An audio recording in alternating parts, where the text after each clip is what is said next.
He hadn't seen them in years. The classmates who once laughed at his worn-out shoes and mocked the color of his skin were now hosting a glamorous reunion. To them, he was still the poor boy they believed would never escape his past. But when he walked through those doors, carrying a secret worth more than all their arrogance combined, the night would take a turn none of them expected. What happens when the one they tried to break returns more powerful than they could ever imagine? The world had always told Marcus where he didn't belong.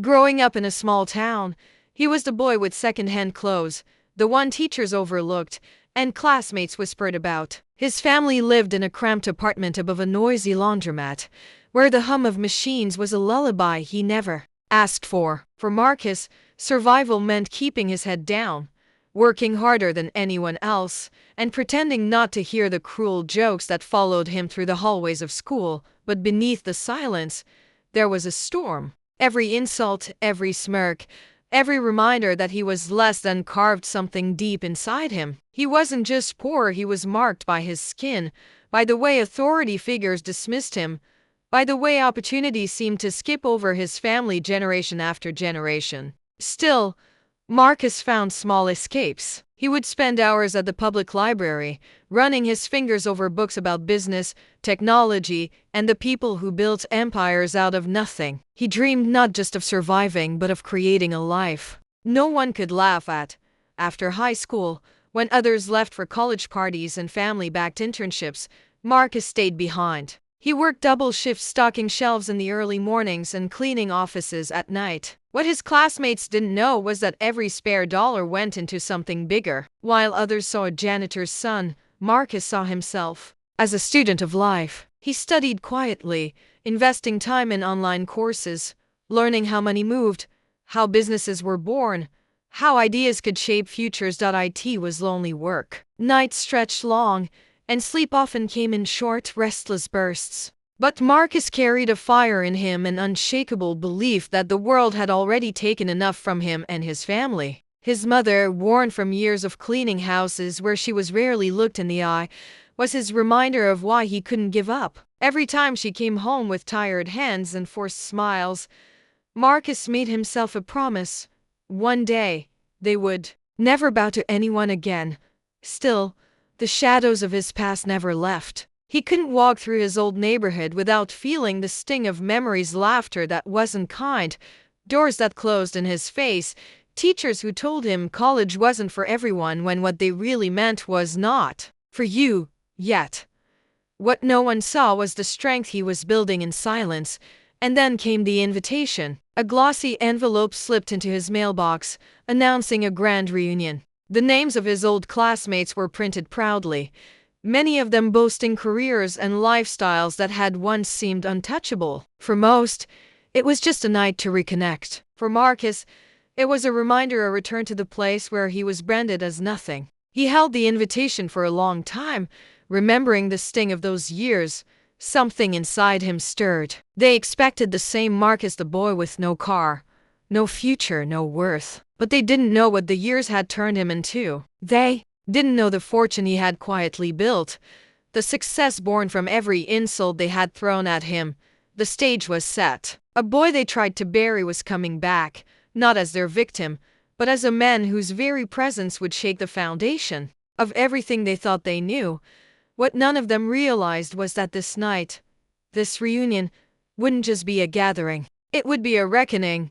Marcus stepped into the reunion hall with a calmness that felt foreign even to himself. The chandeliers glittered above polished tables, and laughter bounced off the walls. But beneath the glamour, Marcus felt the weight of eyes on him. Old classmates turned, their smiles faltering into surprise. Some whispered, others chuckled quietly, nudging their friends. To them, he was still the boy they used to mock, the reminder of poverty they wanted to forget. It didn't take long before the night began to echo the past. A group of former classmates leaned against the bar, sipping champagne, their voices carrying just loud enough. Didn't know they let everyone in. One sneered, his gaze fixed on Marcus. Another smirked, guess the janitor's son still wants to play dress up. Their words sliced the air, cruel and familiar. Marcus stayed silent. his heart steady but his mind racing back to the years when laughter like this had broken him. He remembered the locker slammed in his face, the teacher who dismissed his raised hand, the jobs that rejected him before reading past his name. He remembered how the town itself felt built on barriers meant to keep people like him in their place. The whispers grew bolder. A woman who once sat behind him in class approached with a sugary smile. "So, Marcus, what are you doing these days?" Her tone carried the same sharp edge it did in high school, disguised as curiosity but dripping with expectation of failure. He answered with measured restraint, not revealing everything, only enough to let the question linger unanswered. In her mind, her forced laugh trailed behind her as she walked back to her group, whispering something that made them all burst into laughter. But the night wasn't done testing him. The host, one of the old popular boys, now a successful local politician, decided to make Marcus the evening's entertainment. Taking the microphone, he gestured toward Marcus with a grin that masked something darker. "We're honored to have Marcus here tonight. I mean, it's always inspiring to see someone from humble beginnings show up and still try to shine. Let's give him a hand." The applause was thin, mocking. Marcus could feel the spotlight burn on his skin. For a moment, the years of quiet strength threatened to crack. He saw his mother's tired eyes, the nights of loneliness, the countless doors slammed in his face because of who he was. Rage flickered. Humiliation pressed down like it always had. But deep within, another voice whispered, "Not this time."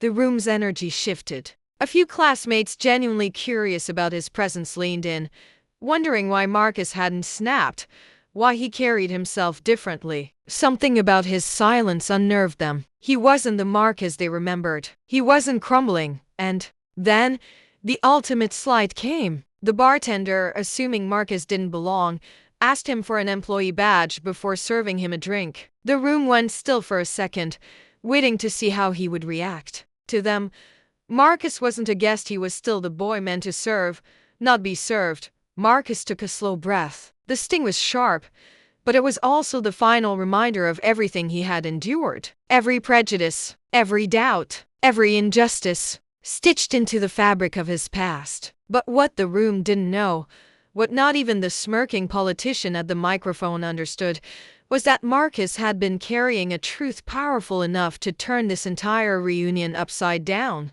The night wasn't over. The reckoning hadn't even begun, because the boy they thought they could break was about to show them just how far he had risen. The room pulsed with tension. Marcus stood still, the bartender's insults echoing louder than the music, louder than the chatter. To the crowd, it was nothing new, another reminder of who they believed he was. To Marcus, it was the final straw, the moment where every buried humiliation came rushing back at once. He thought of the lockers slammed shut, trapping his books. The teacher who told him that people like you should focus on trades instead of dreaming big. The officer who once pulled him over for no reason, hand resting on his holster while demanding to know why Marcus was in this part of town. The nights his mother came home exhausted, called names in the houses she cleaned but forced to smile for survival. And now, after years of sweat, nights without sleep, and clawing his way out of the pit they left him, and here he was, still seen as less.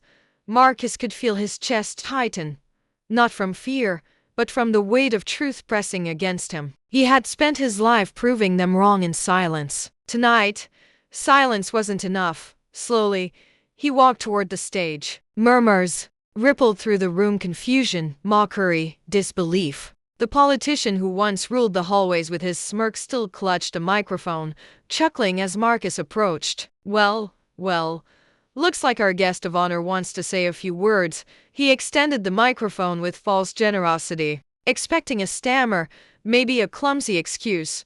But when Marcus took the mic, his voice didn't tremble. "For years," he began, eyes sweeping across the room, "I was told I didn't belong, that I wasn't good enough, that my skin, my family, my poverty defined me. You laughed at me when I had nothing. You built your lives on the assumption I would always be beneath you. And tonight, you tried to make me your joke again." The room hushed. A few uneasy glances darted between tables. Marcus's hand tightened on the microphone. But here's the truth you never saw coming. While you were laughing, I was building. Every insult became fuel. Every door slammed in my face became a reason to kick down another one. You thought I'd stay broken. Instead, I built a business from nothing, one worth more than all of you combined.